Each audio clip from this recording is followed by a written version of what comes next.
What's up, everybody? This your favorite co-host, Jeremiah Witt, James Jurowitz. and this is J&J Sports. Today, you guys, we got a very special guest, close friend of mine. We actually was in the same station together. I'm gonna just let him introduce himself right quick. RJ. Yes, sir, man. RJ Saunders here, producer for The Bench with John Granado and Lance Zerline from 7 to 10 on ESPN 97.5 and 92.5 here in Houston. So, man, just excited to be on, the podcast here with you guys. Been listening to a couple of you guys' episodes, man. You guys got a real good thing going on. So just happy to be a part of it, man. Appreciate you. Thank you for joining. We got a lot to talk about today. The first thing we got up is with the Lakers and LeBron James. Now we know you from LA, so you know we had conversations about the Lakers and LeBron James in particular. So I had a couple questions for you, and today you could be our guide today of like where you think they're heading. As far as so the first question I had was, I mean, we as we go back from the Lakers season this past season that just happened, it was kind of rough in the beginning. Mm-hmm. They had a lot of challenges, especially just with trades and different stuff like that. So my first question for both of y'all, but RJ, what was the Lakers' biggest downfall this season? I mean, for me, it's almost like where do you start almost. Right. But at the same time, I think it was trying to make the Russell Westbrook experiment work. And I think that when you get a guy of that caliber that you've seen be an MVP type player, average triple-double for multiple seasons, as a player, you're thinking that you're getting a guy that's going to be able to help LeBron as far as handling the ball, being a guy that can initiate the offense and just take some of that load off of LeBron James. However, the downfall is that they just don't fit and mesh well together on the court. If LeBron James wants to be the primary ball handler on the floor, you're asking Russell Westbrook to stand out and take threes. That's really not his forte. His forte is being a guy that likes to initiate the offense, handle the ball. If he wants to go get a bucket, he can go get a bucket, at will if he wants to. That's just not a LeBron James team. I mean, if you've seen a guy be successful within a LeBron James system, normally that second guy is able to stand out and shoot. Now, the argument against that would probably be Dwayne Wade, but Dwayne Wade was also a guy that could get his own bucket ad nauseum if LeBron James was saying, listen, I'm going to stand outside. Hey, can you take over the offense for the next 2 or 3 minutes? I don't think LeBron is really that guy anymore. As much as he would like to say that he is trying to be that guy now to really play more off the ball, I think he's used to doing what he's been doing. So that really didn't work out for LA to begin the season. Now, when you get into the middle and the end of the season, you have to really give kudos to Rob Pelinka for what he did at the trade deadline, really standing pat. I mean, you were thinking that Miles Turner and Buddy Hield was going to be the trade. You'd have to give up both of your first round picks. Rob Pelinka decides to stand pat. He ends up getting 3 quality players in D'Angelo Russell, Jared Vanderbilt, and Malik Beasley. The Lakers are able to have a deep playoff run, making it to the Western Conference Finals. So definitely just a great run by the LA Lakers. Very interesting from start to finish. But yeah, what went wrong was trying to make the Russell Westbrook thing work because you became so committed to it once you made the trade. No, yeah, I definitely agree. I feel like Russell, they had a high expectation from him from the start. And I feel like that's what kind of was one of their biggest ones. What do you think, James? Well, they made it to the Western Conference Finals, and maybe possibly this was just the Nuggets' year, I guess.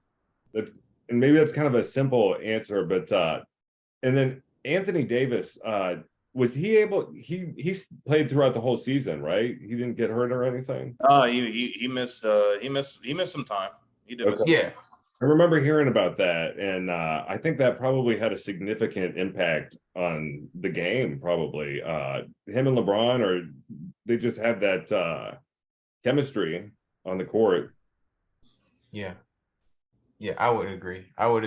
Honestly, but yeah, I would say Russell Westbrook really because they were expecting a lot from him at the time, and they thought he was going to deliver. But the Lakers is such a high caliber team. If you just go back from history, so it's kind of hard when you're under all that pressure. Usually, Russell, he's the star player, the starter. So it's no pressure, because it's not one of those teams he was on. But I mean, just moving from that to LeBron, what do y'all predict LeBron James' next move as far with the Lakers? I mean, I see LeBron staying in LA. There's a lot of talk where he may go to Dallas or he may try things out with Golden State. I think he's at a place right now where I think he's going to try to see where Bronny goes. And I don't know if there's a team, the downside of that, at least for me, I don't know if there's a team saying, listen, we're going to tank for Bronny to get LeBron James. Yeah. I don't know if there's a team out there doing that. The Wizards, the Magic, some team like Portland or something like that. I just don't foresee it. I just think LeBron's at a place where his career where he may be looking more towards his businesses. I mean, that's half the reason why he moved to LA. That was half the reason Magic sold him on coming to LA and also being a Laker too. If he wants to do movies, if he wants to get into business and all these other things, hey, I can teach you what it means to get into the business field. And you'll also be playing for one of the most historic franchises in the entire NBA. Now you have your son going to USC, and I'm pretty sure as a father, he wants to be as close to his son as he can, playing in these games, especially if it's, USC has an early game, the Lakers are in LA as well, and they play the late night game. I'm sure that he's going to, love doing that. I understand that LeBron wants to do this thing where, Ken Griffey Jr. played on the same team in the MLB. He wants to kind of do this in the NBA. It's going to be interesting to see this season how his body holds up after, him saying, that he is contemplating retirement. But, I just think he was a little bit frustrated by the loss. But it'll be interesting to see. I think a lot of this is going to hinge on his son, but I think also a lot of this is going to hinge on how his body feels. I mean, 20 plus years in the NBA is a very long time, and not too many players have gotten towards that threshold, and not only gotten towards the threshold, but have been able to compete and also be, just one of those consistent guys like LeBron James has. He's really the outlier and the anomaly. So this is going to be interesting now going into year 21 for LeBron James, if he wants to continue doing this, or if it's just, hey, it's time for me to just be a father and also look into my business ventures. This will definitely be an interesting next couple of years for LeBron James. Definitely. I definitely think so. What do you think, James, as far as LeBron's next move? I think it probably would be best for him to stay in Los Angeles. So I agree that all of the opportunities really are out there, and they're all there in one spot in one city. You don't really have to travel very far to, go from business venture to business venture. And I heard that he was one of the first billionaire athletes. Yeah, that's right. Yeah. First billionaire athlete. So that's also impressive. And he can play for as long as he wants. And maybe if he wants to take it a little bit easy on some of the games and maybe sit on the bench and come off and help out in certain situations. Could y'all see him maybe taking a lesser role going forward in order to preserve more playing time? It just depends who's gonna take the lead, I would say, as far as his place. I feel like it all depends on if he has faith in that player and that type of thing. Well, I think the player that everybody's talking about is the guy that he got a couple years ago in Anthony Davis. I know that LeBron James has been looking at, potentially making a big three, and you're hearing trades as we now get closer to the NBA draft tonight, where the Lakers may, try their best to get Miles Turner and Buddy Hield. Those talks seem to be on the docket again. Maybe Kyrie Irving in the 11th hour decides that he wants to be a Laker, or there may be another guy that's out there that LeBron James and Anthony Davis are able to convince that, hey, I think LA may be the best spot for you. But at the end of the day, I feel like this all comes down to Anthony Davis. I mean, you hear all the talks all the time, and I've seen it in his play where if he's healthy, he's one of the top 10 guys in the league. But when healthy is really that term that you really have to underline and put in bold. When he's healthy, and it also seems like when he's motivated. Anthony Davis sometimes I feel isn't such a motivated player as he would like to be. At times, and I think that he does look to LeBron James to bail not only him but the Lakers out of a lot of situations. So whoever they get as the third guy, which I thought D'Angelo Russell played okay, but I think as Los Angeles Lakers fans, and I also think as the media, I think that when a player doesn't have a good series or have a great postseason, then all of a sudden your roster spot and your future is now in jeopardy with the team. So if he's gone, if you're going to get a guy like, let's say, Kyrie Irving, or if you're going to go in on Fred VanVleet, or if you're going to do this trade once again with Miles Turner and Buddy Hield, you can have all the pieces that you would like. And I do think that Rob Pelinka and the Lakers are going to try to put a championship team around LeBron James. But I think the end-all, say-all for that team is going to be the play of Anthony Davis. And in the beginning of the season, Anthony Davis played like an MVP type player. He got injured, missed some time, came back for the playoffs, and one game he played really well. Next game he's not playing so well. So Anthony Davis can't have the every other day game. This guy is going to have to play like he did the first half of the year this past season, and he's really going to have to be the leader of the team. Now, whether he wants to be that or not, that's yet to be seen. But pressure should be on Anthony Davis, a guy who could be an MVP type player. He's a multiple-time All-Star, and I do think he could be, if the Lakers were to win a championship, he could be the MVP of the team and the MVP of the NBA Finals. So, definitely a lot of pressure on Anthony Davis this season, no doubt. Yeah, this and next season, I would say. That kind of follows up with my next question. Who do you guys think the Lakers need to trade or let go for the next because I know they had a lot of trading going on throughout the season. Who do you guys think they should trade or let go? James, I'll let you go first. I thought y'all had mentioned Russell Westbrook and how that wasn't really the thing that got them back to the finals as like they had hoped for.